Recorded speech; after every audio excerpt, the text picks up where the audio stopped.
Assalamualaikum warahmatullahi wabarakatuh. Jumpa lagi bersama Ibu Is Aisyah Hadiah di kelas PKN. Para peserta didik, materi yang akan kita bahas pada kesempatan kali ini adalah materi bab 5. Subpokok bahasan yang pertama. Materi bab 5 adalah mewaspadai ancaman terhadap Negara Kesatuan Republik Indonesia. Para peserta didik, sebelum memulai pembelajaran kita pada kesempatan kali ini, Ibu persilahkan kalian untuk berdoa terlebih dahulu. Baik, terima kasih. Para peserta didik, latar belakang pembahasan. Latar belakang pembahasan yang akan kita bahas adalah posisi silang Indonesia tidak hanya meliputi aspek kewilayahan saja, melainkan meliputi pula aspek-aspek kehidupan sosial. Beberapa di antaranya adalah: pertama, penduduk berada di antara daerah padat di utara dan penduduk jarang di selatan. Kemudian yang kedua, ideologi. Ideologi yang berkembang saat ini yaitu ada ideologi komunisme di utara dan liberalisme di selatan. Kemudian yang ketiga, ekonomi. Sistem ekonomi, ada sistem ekonomi sosialis di utara dan sistem ekonomi kapitalis di selatan. Baik, para peserta didik, dampak posisi silang bagi Indonesia. Dampak posisi silang bagi Indonesia adalah sebagaimana dijelaskan di atas, bisa menjadi potensi sekaligus ancaman. Dikatakan potensi bila memberikan dampak positif bagi kemajuan bangsa dan memperkokoh keberadaan bangsa Indonesia.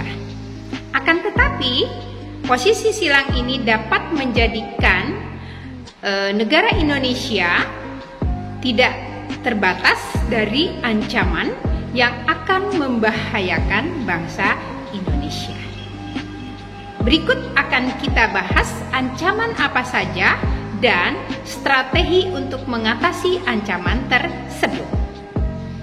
Mari kita bahas ancaman di bidang ideologi. Di bidang ideologi yang mengancam negara kita, yang pertama adalah komunisme, kemudian yang kedua adalah liberalisme, dan yang ketiga adalah individualisme. Selanjutnya, ancaman di bidang ideologi adalah yang pertama,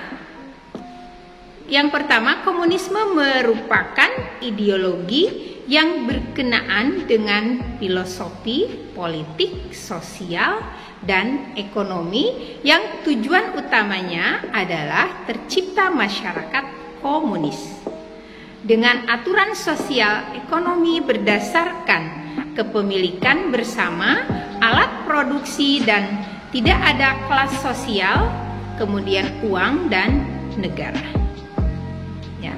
Kemudian yang kedua adalah liberalisme. Merupakan ideologi, pandangan filsafat dan tradisi politik yang didasarkan pemahaman bahwa kebebasan dan persamaan hak adalah nilai politik yang utama. Secara umum, liberalisme bercita-cita menciptakan masyarakat yang bebas berpikir, kemudian bagi individu, dan menolak adanya pembatasan khususnya dari pemerintah dan agama. Kemudian yang ketiga adalah individualisme.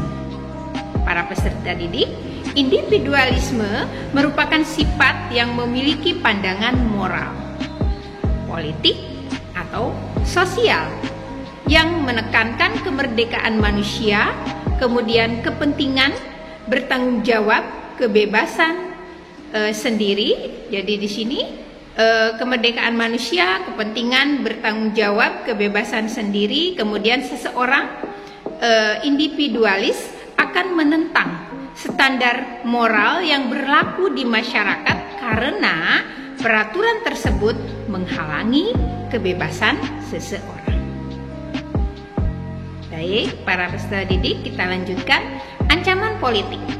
Nah, ancaman politik yang akan kita bahas di sini adalah ancaman politik dari dalam negeri.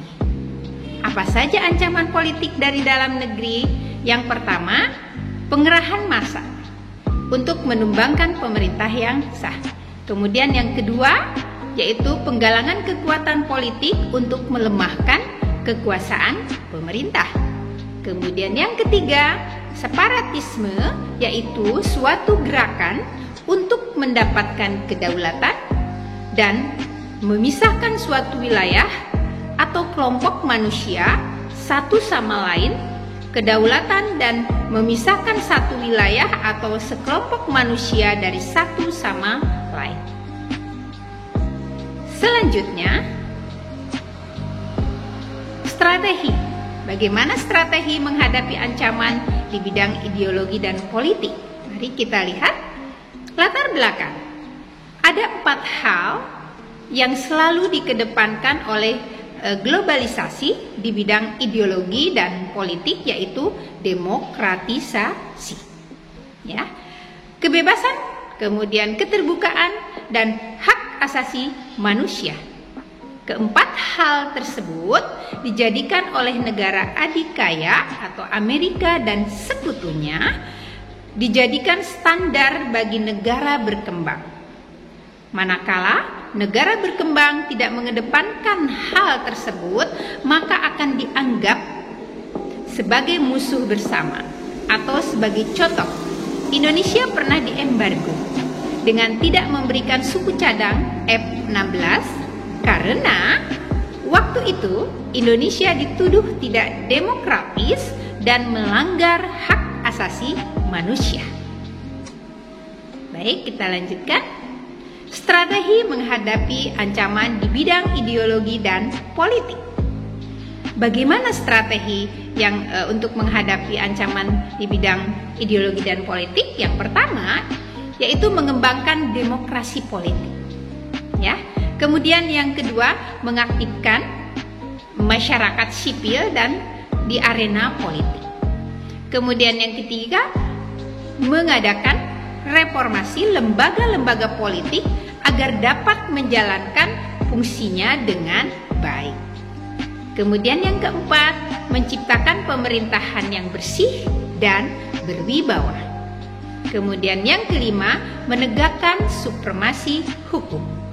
Keenam, memperkuat posisi Indonesia dalam kancah politik internasional. Baik, kita lanjutkan ancaman di bidang ekonomi. Apa saja ancaman di bidang ekonomi bagi negara kita Indonesia? Yang pertama adalah membanjirnya produk luar negeri, mendesak barang-barang lokal, terutama barang-barang yang tidak kompetitif. Kemudian yang kedua, kemudahan pihak asing menanamkan modal, membuat perekonomian negara sedikit demi sedikit dikuasai oleh pihak asing. Ya. Kemudian yang ketiga, persaingan bebas akan menimbulkan timbulnya pelaku ekonomi yang kalah dan menang yang berakibat kesenjangan ekonomi. Selanjutnya, para peserta didik, bagaimana strategi menghadapi ancaman di bidang ekonomi? Strategi menghadapi ancaman di bidang ekonomi di sini sudah digulirkan yang namanya liberalisme ekonomi oleh Adam Smith sekitar abad ke-15. Lahirlah perusahaan-perusahaan multinasional yang melakukan aktivitas perdagangannya ke berbagai negara di dunia. Puncaknya yaitu pada abad ke-20. Globalisasi ekonomi semakin memperluas jangkauannya ke semua negara. Namun demikian, globalisasi ekonomi lebih banyak dikendalikan oleh negara-negara maju. Untuk itu, Indonesia membangun sistem ekonomi kerakyatan sebagai usaha menangkal liberalisme ekonomi yang didominasi oleh negara-negara maju. Selanjutnya, strategi menghadapi ancaman di bidang ekonomi dengan mewujudkan ekonomi kerakyatan. Nah, ini yang dilakukan Indonesia, yaitu mewujudkan ekonomi kerakyatan. Strategi tersebut dilakukan dengan cara-cara sebagai berikut. Yang pertama, yaitu sistem ekonomi dikembangkan untuk memperkuat produksi domestik bagi pasar dalam negeri. Kemudian yang kedua, pertanian dijadikan prioritas utama karena mayoritas penduduk Indonesia bermata pencaharian sebagai petani. Ya. Kemudian yang ketiga, perekonomian berorientasi pada kesetaraan rakyat. Artinya, segala sesuatu yang menguasai hajat hidup orang banyak harus terjangkau oleh daya beli masyarakat. Ya. Kemudian yang keempat, tidak tergantung pada bidang ekonomi dunia seperti IMF. Selanjutnya, yang kelima yaitu mempererat kerjasama dengan negara lain yang saling menguntungkan. Nah, ini yang harus kita lakukan untuk mewujudkan ekonomi kerakyatan di Indonesia. Baik, selanjutnya adalah ancaman di bidang sosial budaya. Dari dalam negeri, ancaman di bidang sosial budaya berupa isu-isu kemiskinan, kemudian kebodohan, keterbelakangan, dan ketidakadilan yang menjadi titik pangkal timbulnya permasalahan turunannya. Di antaranya adalah premanisme, kemudian terorisme, kemudian kekerasan dan bencana akibat perbuatan manusia. Kemudian ada isu-isu ini akan mengakibatkan desintegrasi bangsa, pudarnya nasionalisme dan patriotisme.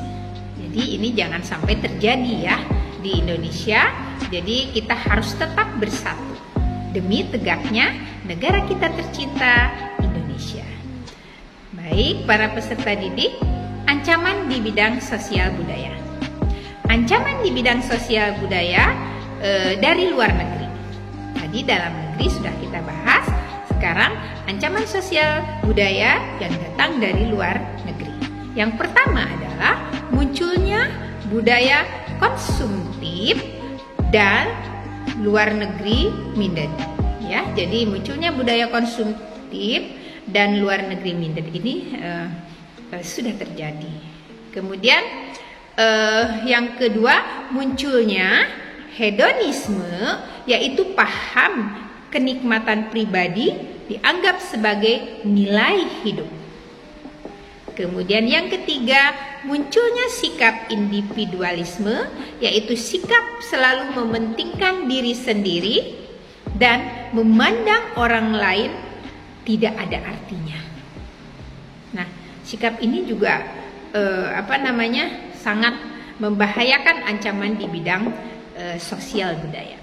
Kemudian yang keempat, munculnya segala westernisasi, yaitu gaya hidup yang selalu berorientasi kepada budaya barat tanpa diseleksi terlebih dahulu. Ya, itu yang terjadi ancaman di bidang sosial budaya yang berasal dari luar. Baik, para peserta didik, kita lanjutkan bagaimana strategi menghadapi ancaman di bidang sosial budaya. Jadi yang harus kita lakukan yaitu menghadapi ancaman di bidang sosial budaya ini, terutama dari dalam negeri di bidang sosial budaya, pemerintah dan seluruh rakyat di sini harus bersinergi melaksanakan pembangunan untuk menciptakan masyarakat yang adil dan makmur. Ya. Kemudian terhadap ancaman dari luar negeri, apa yang harus kita lakukan di bidang sosial budaya?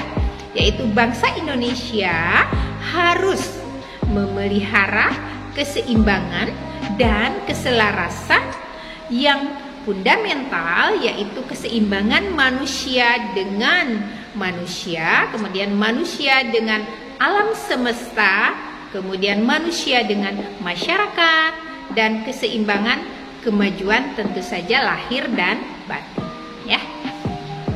Selanjutnya adalah ancaman di bidang hankam. Nah, para peserta didik, ancaman di bidang hankam seiring berjalannya waktu, ancaman terhadap pertahanan dan keamanan negara, baik militer maupun non-militer, semakin kompleks, ya. Contohnya ancaman di bidang hankam. Yang pertama, ancaman di bidang hankam itu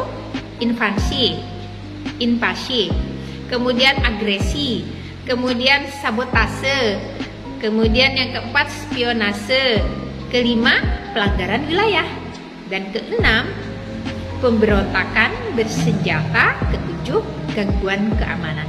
Jadi itu merupakan ancaman di bidang hankam. Baik, selanjutnya strategi menghadapi ancaman di bidang hankam. Jadi bagaimana menghadapi strategi ancaman di bidang hankam? Yang harus kita lakukan adalah yang pertama, tiap-tiap warga negara berhak dan wajib ikut serta dalam usaha pertahanan dan keamanan negara. Itu yang harus kita lakukan. Kemudian yang kedua, usaha pertahanan dan keamanan negara dilaksanakan melalui sistem pertahanan dan keamanan rakyat semesta oleh Tentara Nasional Indonesia dan Polri sebagai kekuatan utama dan rakyat sebagai pendukung, ya.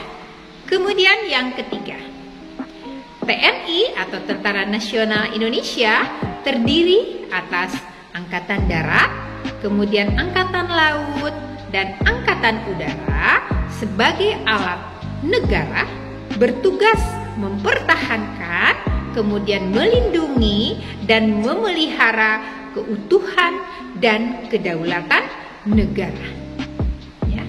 Kemudian yang keempat, Polri sebagai alat negara yang menjaga keamanan dan ketertiban masyarakat, bertugas melindungi, kemudian mengayomi, melayani masyarakat, serta menegakkan hukum.